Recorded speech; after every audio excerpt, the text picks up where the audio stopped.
Karibu mwana na binti wa Mama Afrika katika kipindi kizuri, kipindi cha simulizi, na leo ikiwa ni siku ya 5 na sehemu ya 5 ya simulizi yetu. Tunasonga mbele pale ambapo tulikuwa tumeishia, na mimi ni msimuliaji wako naitwa Pomokiusa. Asanteni sana kwa wote ambao tuko pamoja kwa wakati huu. Twende kazi. Hii ni sehemu ya 5.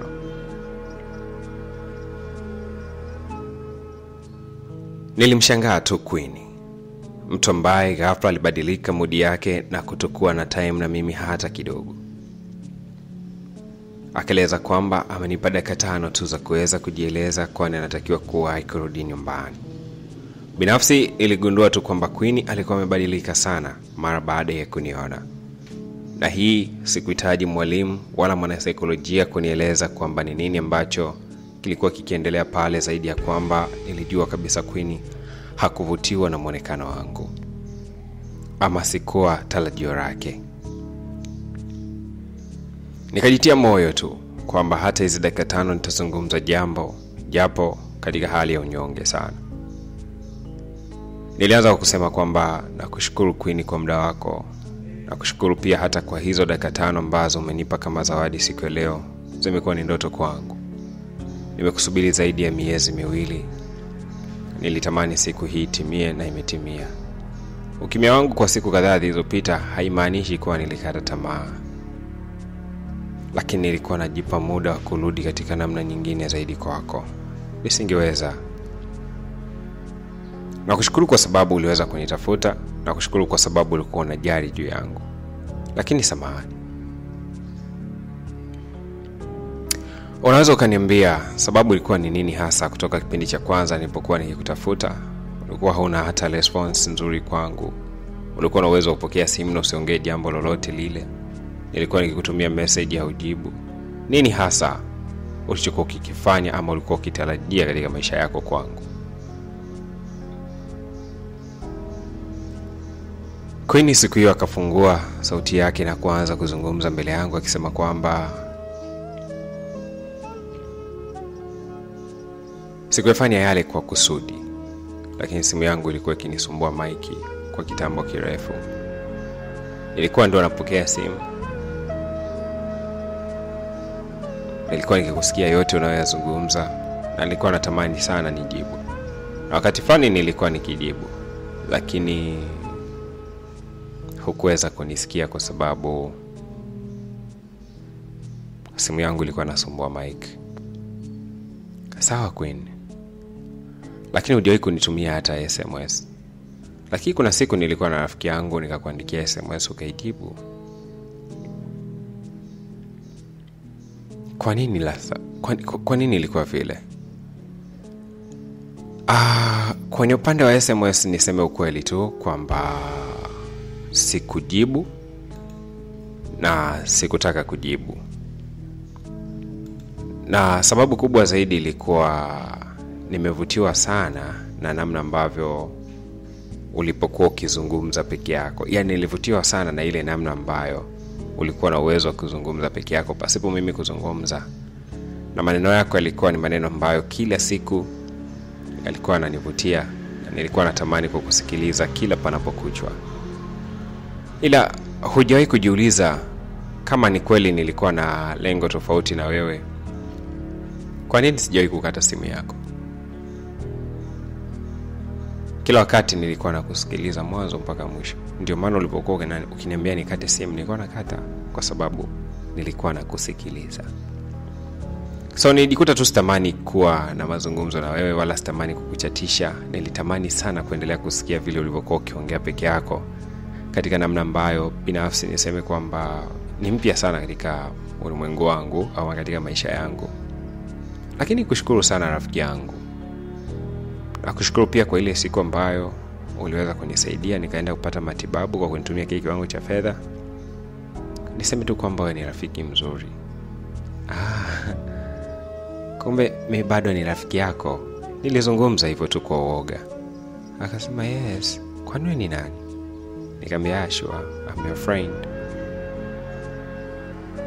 Nikabaki namtazama nikiwa na hali ya ukimya tu pasipo kutaka kuzungumza jambo lolote, na muangalia. Yaani ninaishiwa pause kadri muda unavyozidi kwenda, na gundua kwamba Queen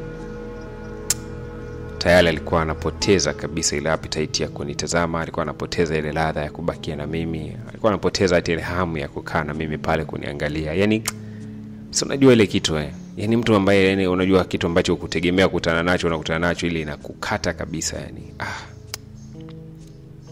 Lakini sawa, umemaliza kuongea, mimi naondoka. Sawa, lakini labda kutakuwa kuna kitu kingine ambacho ungependa kuniambia? Akasema no. Nikamwambia umependeza. Akasema sawa. Nimpendeza wapi? Ujiona tu t-shirt niliyovaa, yani keki blouse cha juu. Nikamwambia kwa nini? Akasema angalia. Akanyanyua kidogo hivi mkono, ilikuwa imechanika ile nguo. Nikamwambia kwa nini unavaa hivyo? Akasema ni story ndefu, ndakuja nikusimulia siku moja, sawa?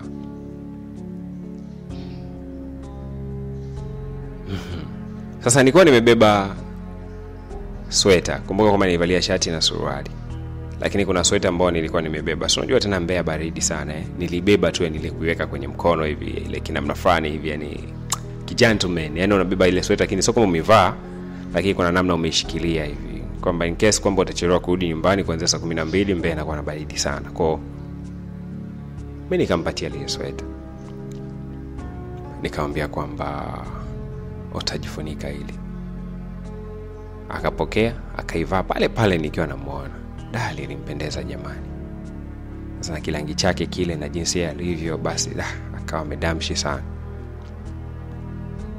Hata jeniaga hajazungumza jambo lolote, akasema kwa hili kesho, akaondoka, akakimbia.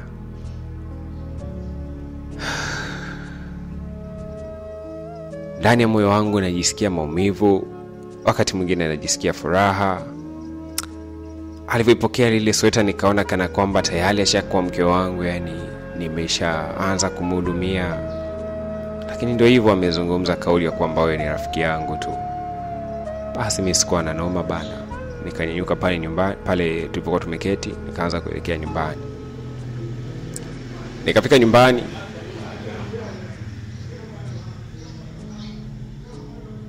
akawa yeye ndio mtu wa kwanza kumtafuta na kuanza kuwasiliana naye. Basi nikawa namjulia hali, lakini cha ajabu ni kwamba akanipigia tena simu nyakati hizo za usiku, akiwa analalamika sana analalamika. Nikamwambia shida nini? Akawa anaendelea kulalamika tumbo, anasema tumbo linaniuma. Nikamwambia juzi umetoka hospitalini na umesema kwamba umetibiwa, unajisi angalau. Leo tena unalalamika. Kwani ulisema shida nini mpaka tumbo leo linakusumbua kiasi hicho? Akasema hapana, sikuenda hospitali, nilikuwa nimeenda pharmacy. Wakanipatia dawa, nikazitumia zile dawa, basi baadaye nikaanza kujisikia nafuu. Lakini leo hali imerudi tena, najisikia maumivu makali tena, tumbo linavuta sana. Ikabidi nimdadisi kwamba hali hiyo imekwaza lini mpaka dakika hii. Akaniambia kwamba hali hii ina muda mrefu sana. Sasa hivi na kama miezi 3 hivi hali hii inaipitia, na mara kadhaa huwa inanitokea nyakati za usiku, na pale alfajiri pale panapokucha napata maumivu makali sana ya tumbo, na ni kitu ambacho kinanisumbua siku nyingi sana. Miezi 3 sasa hivi. Nikamuuliza, ulisema unaishi na mama mdogo wako, ulishawahi kumshirikisha ama kumwambia kwamba una changamoto hiyo ambayo unaipitia? Akaniambia hapana, sijawahi kumshirikisha. Sawa, kama hujawahi kumshirikisha haina shida. Mama yako mzazi? Akasema sijawahi kumshirikisha. Nikamwambia sasa wewe nani ambaye umewahi kumshirikisha hiyo changamoto? Kwa sababu ukiniambia kwamba kila siku unaugulia maumivu, na sasa ni mwezi wa 3 na maumivu yake unadai kwamba ni makali sana. Na siku hiyo uliniomba pesa ya kwenda hospitali, nikakupa, ukaenda pharmacy ukachukua dawa kwa urudi nyumbani. Kwa nini usimshirikishe mama mdogo wako ili sasa akupeleke hospitali, mpate matibabu na muafaka wa tatizo lako kwamba shida ni nini na kusumbua? Akasema hata siku moja siwezi nikamshirikisha mama mdogo wangu juu ya kile ambacho nakipitia. Kwa mimi siwezi. Nikamwambia kwa nini uweze? Akasema tu siwezi tu. Hata kwa jinsi ambavyo msichana huyu alikuwa ameingia ndani ya mtima wangu, ndani ya moyo wangu, nikajisikia tu kuiwa kwamba natakiwa nimsaidie. Niandae siku nimpeleke hospitali akatibiwe juu ya tatizo ambalo linamsumbua. Kumbuka kwamba wakati wote bado hajanikubali na nitambua kama rafiki tu, japokuwa mimi namtazama kama msichana ambaye kama ningefunga naye hatima za maisha basi angekuwa ni msichana bomba zaidi kwangu. Alikuwa ndo matamanio yangu, alikuwa ndo everything that ambacho nakitamani kwenye maisha. Nikasema Mungu wangu, basi sio mbaya. Sasa kipindi hicho nilikuwa niko Ledioni nafanya vipindi fulani hivi. Nilikuwa nafanya vipindi tu vya kuelimisha, nilikuwa nafanya hivyo. Kila Jumamosi nilikuwa naenda mida ya saa 4. Kipindi kilikuwa kinaitwa Darasa Time, radio moja maarufu sana pale Mbeya, iko mkabala na uwanja wa Sokoine. Nikawa nafanya hizo kazi, lakini pia naenda najichanganya kwenye issue zangu nyingine. Nilikuwa na shoot vishelee vya harusi hivi, vishelee vidogo kiufupi. Nilikuwa nasaidia kwa sababu vifaa sikuwa navyo, kwa hiyo nikawa na shoot hivyo. Sasa napata kidogo, nipata shilingi 50,000 ngapi, najiunganisha, lakini lengo langu kubwa zaidi ilikuwa ni kumpeleka kwenye hospitali. Rafiki yangu tu na aliniita hivyo, kwa nikamchukua kama rafiki yangu. So nikawa napambana hivyo, lakini baada kama wiki moja na pointi nikafanikiwa kupata kama 220,000. Nakumbuka ilikuwa 220,000 kwa sababu ile 20,000 kuna mtu ambaye nilikuwa namdai kule maeneo ya sehemu moja hivi kule Mbeya, maeneo ya huku kuna sehemu inaitwa Jeshini. Sasa kule nilikuwa namdai kama 20,000 jamaa, kwa akanikabidhi kwa ikakamilika 220,000. Basi siku hiyo bana, nikiwa niko nyumbani, kumbuka kwamba kila siku naendelea kuwasiliana na Queen na tunapiga stories za kawaida tu, Mimi kila siku naeleza namna ambavyo nahisi najisikia juu yake, lakini kila wakati amekuwa akiniita tu rafiki. Basi ndio jina ambalo alikuwa ameniita. Basi mimi nikachukua ile pesa, siku hiyo nikampigia simu nikamwambia bana, naomba tuende hospitali leo katibiwe.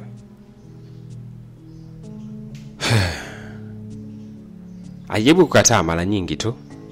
Nikaendelea kumlazimisha, nikamwambia mimi nishasogea mpaka hapa kituoni kwenu, kituo cha Mbembela. Akasema sawa. Akaja siku hiyo akiwa amevalia lile sweta ambao nilimpaga kipindi kile tunaanza kukutana kwa mara ya kwanza, ndio akawa amelivalia.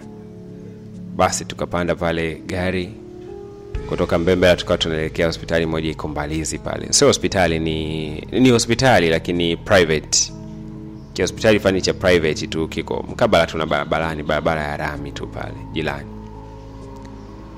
Basi tukafika pale, akaingia ndani na mimi nikaingia ndani. Tukamueleza yule daktari ambaye tulimkuta juu ya changamoto ambayo anaipitia, akamuelekeza. Lakini kitu ambacho kilinishtua sana, ama kitu ambacho kilinifanya nichanganyikiwe kusikia, ni mara baada ya daktari kuuliza kwamba kwani umewahi kutoa ujauzito? Yaani lile swali liliingia moja kwa moja mpaka ndani ya moyo wangu. Kwani umewahi kutoa ujauzito? Tukutane katika sehemu ya 6 ambayo itakuwa na majibu ni nini ambacho Namoya aliweza kujibiwa. Lakini nikukumbushe kwamba wewe ambaye hujasubscribe katika channel yetu, hakikisha una subscribe, lakini pia usisahau ku like ili kupata kazi nzuri kama hizi. Na kadri utakapokuwa unazidi ku like, basi nitaongeza dakika za stories zetu. Sasa kwa ndefu kidogo, hata dakika 20 hivi, kwa ajili yako wewe kipenzi changu, kwa ajili yako wewe unayenifuatilia katika masimulizi. Lakini pia unaweza kunitafuta kupitia namba za simu 0622 1139.